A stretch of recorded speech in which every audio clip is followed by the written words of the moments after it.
Ilang araw bago ang Chinese New Year, marami nang nagbebenta ng mga pinaniniwalaang pampaswerte sa Binondo, Maynila. Kasabay niya ang mas pinaigting na seguridad doon. Tinutukan niya ni Dano Tingkungko. Kung may plano kang magbinondo sa pagsalubong sa Year of the Earth Boar, magbaon ng mahabang pasensya dahil sa traffic. Magsuot na rin ng pula para terno sa mga lantern at pagbati ng Gong Xi Fat Chai sa kalsada. May mga makakasalubong ka ring dancing dragons.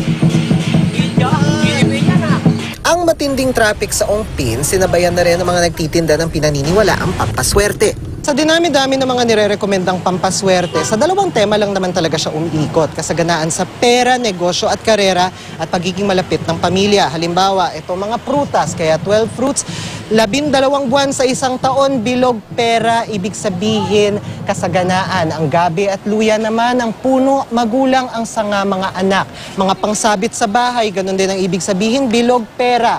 Palay, ibig sabihin pagkain, walang tigil na pagpasok ng pagkain sa bahay. Ganon din sa mga bungkos ng kiat-kiat na sinasabit sa pintuan. Kung gusto mo ng next level na swerte, magtanim ka daw ng puno ng kiat-kiat. At syempre, para masigurong close pa rin kayo at hindi kayo mag-aaway sa buong taon, nariyan ang walang kamatayan at matamis na tikot. Ang sabi lang, laging sinasabi, pang paswerte sa bahay. Para marami sigurong darating na swerte sa negosyo. Meron ding pat choy o giant poncan na 300 pesos kada piraso. Ganyan din ang presyo ng bawat Buddha pear na ito. Peras na pinahinog na hulmang Buddha.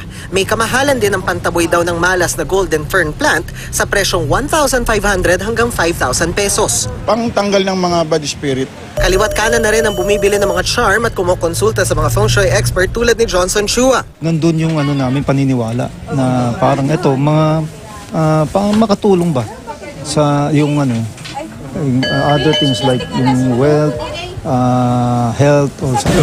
Pero syempre, nilalaki pa naman ito ng Yes. Ngayon pa lang nakakalat na mga pulis sa bawat kanto ng Binondo. Kinausap na rin daw nila ang malalaking mall sa lugar na magpatupad ng mas estriktong inspeksyon. Pakiusap din lang namin sa mga kababayan natin as much as possible kung pwedeng hindi na magdala ng mga gamit na hindi naman kinakailangan, iwan na nila sa bahay nila yon.